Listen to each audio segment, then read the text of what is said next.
Good afternoon, everyone. My name is Phil. This is Dan, Nicole, Tian, and Doully. And the project we worked on this year was a home automated heating system. Our customer was B&S Solutions, which is an engineering design firm based out of Walpole, Massachusetts. So what we did this year was we developed a heating system that can be controlled on a PC wirelessly through for a web application or through a digital thermostat. While such systems already exist, ours has the advantage of simultaneously delivering power and data through one wire from the furnace controller, which would be located in your basement. All homes use at least 2 wires to control traditional thermostats, such as your mercury wires that you might find in your home. So this would significantly lower the cost of installation. So this is the current state of our project. We have one functional thermostat with a custom LCD, a furnace control, which will communicate heat settings between the website and the thermostat. And our control system then switches a relay to turn on the furnace depending on the heat settings that are transferred between our system. The system concurrently allows you to change temperature set point and to toggle the fan mode and functions which are typical in a thermostat module. So I'm going to talk about the technical overview of the project. So as Phil said, the thermostat modules need to be able to receive power and communicate to the main controller over 2 wires only. So this means we had to encode data in our power line itself, and the way we did that was by manipulating a lighting protocol called Digital Addressable Lighting Interface. So the way this works is traditionally with smart lighting systems, you're able to communicate with lighting controllers by dropping the VCC line voltage to them. So we just used that theory and made our own system that I'll talk about in a little bit later. But effectively it drops a 12-volt VCC line and the data is encoded in those voltage fluctuations. So our system consisted of a main controller, which is located in your basement. That would control your furnace and communicate to the website. On it is a Renesas RL78 G14 microcontroller. That's a 256 kilobyte 100-pin microcontroller. It communicates to a Gainspan 1011 MIPS Wi-Fi module, which is a 2.4 gigahertz Wi-Fi module that can also host a web server. And the two communicate to each other over SPI. And the main controller also communicates to the thermostat over the Dolly communication that I just described. And on the thermostat is a Renesas RL78L12 microcontroller, which is a slightly less robust microcontroller, and Orient Display custom LCD screen that we had ordered. So, like I said, with Dolly, what Dolly does effectively is it uses a MOSFET switch to shunt your VCC line to ground, and since the output impedance of our power supply is 50 ohms, which we made happen on our own, the voltage division causes the line to drop to 0. And in addition to that, I worked on an algorithm for Manchester encoding over Dolly. So the thing with that is that if you had a lot of bits that were 0 in a row and you dropped your line voltage, you would have 0 volts for an extended period of time. So we use Manchester encoding, which encodes data in voltage transitions rather than steady state voltage levels. And that allowed us to ensure a 50% duty cycle of 12 volts on our VCC line during data transmissions. And in addition to that, I designed and prototyped all the circuits on the board, spec'd all parts, and populated and debugged the PCBs. And if you look on the bottom left there, that's the circuitry for our thermostat, and on the right is our master controller that goes in your basement. So as we have mentioned, our project consists of 2 main components, the thermostat and the main controller. I designed a printed circuit board for each one, and each PCB consists of 4 layers, one for power, one for ground, and one for essentially everything else. When designing the PCBs, we had to put a number of things into consideration. One main thing was that we had to include bypass capacitors as close as possible to the power supply of each IC, including the G14, L12, Gainspan, and among other things, to limit any unwanted inductance that might interfere with our circuit. We also had to have ample space for the thermistor so it can give an honest representation of the ambient temperature, and also for the Wi-Fi module so it can properly send and receive signals through the internet. I placed push buttons at intuitive locations so that it would be user-friendly. For example, up and down directional buttons on the right side of the screen, other function on the left side, which is a standard template that we have seen in most thermostats. And also input-output headers near the edges of the board just for easy installation and debugging.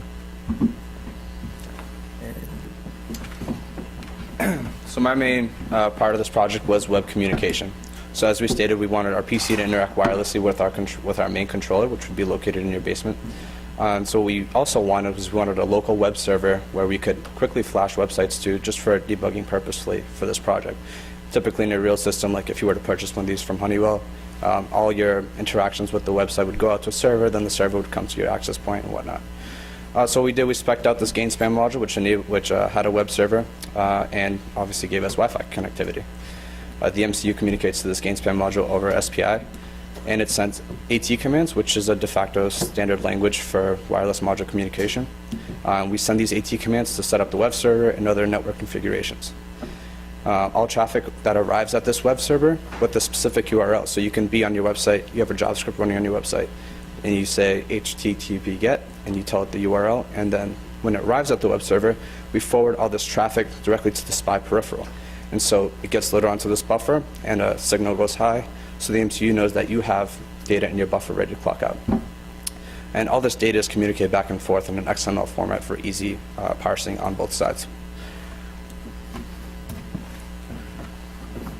My main role is in this project is a website designer. The website is designed by using Dreamweaver, which is a software development environment.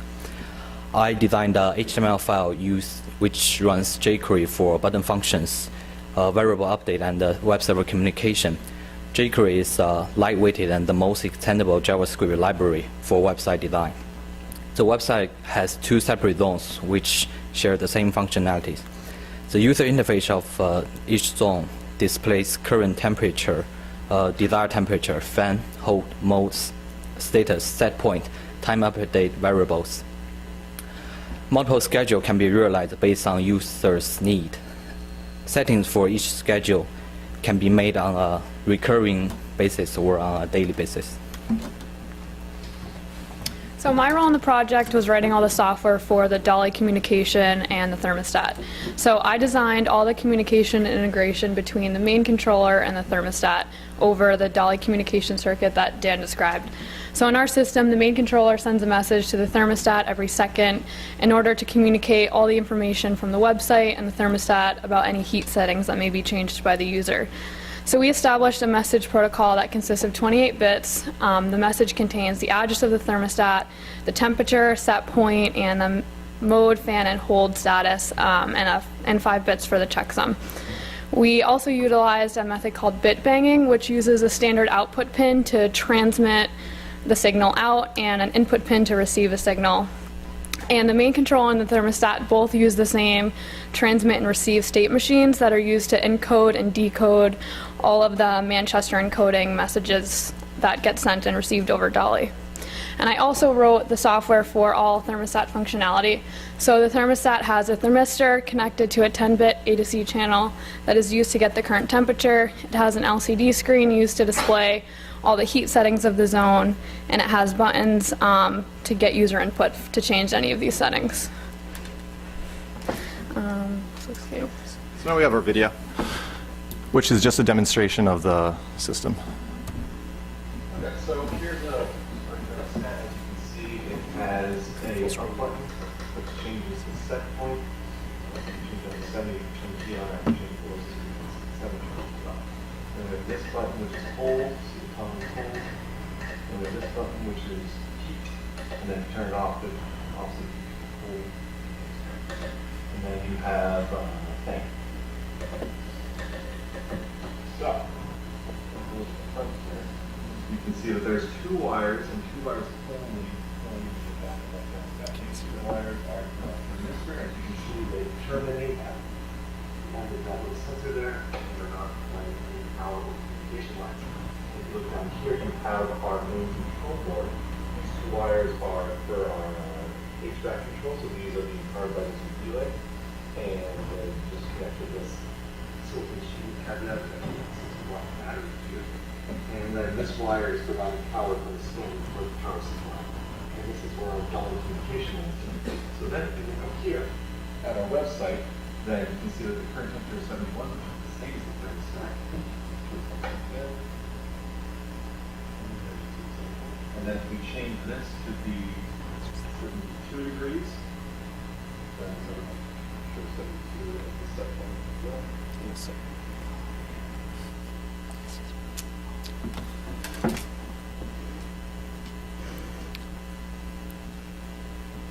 Just to sum this all up, so we have designed a furnace controller that can modulate the temperature in a home using information from a website and on the thermostat itself.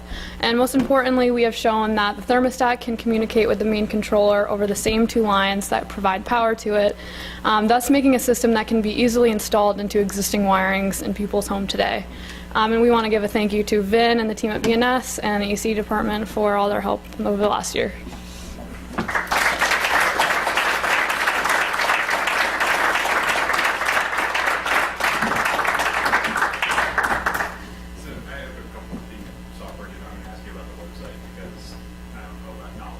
Sure.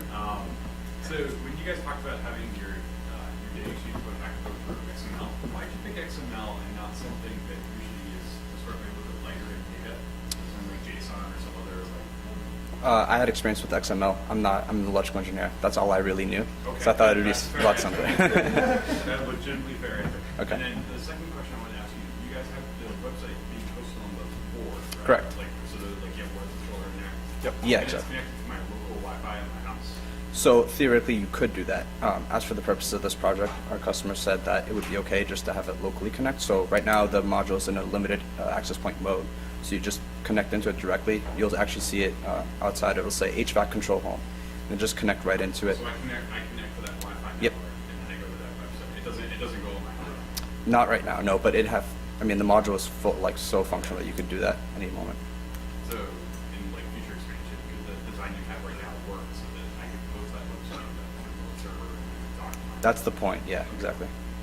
Cool. So, in regards to the communication on the two-wire interface, how did you handle powering the circuit board while you were transmitting around the data? Right, so as I said with Manchester encoding, that ensures the line is low. So what we used is isolation diodes and capacitors, so that when the line drops, the voltage being supplied to the board itself is being powered off a 470 microfarad capacitor. So in the transmission's short enough that you don't lose voltage.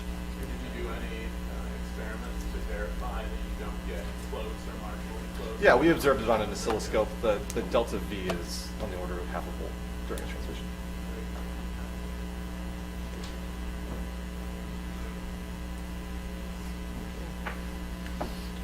Thank you.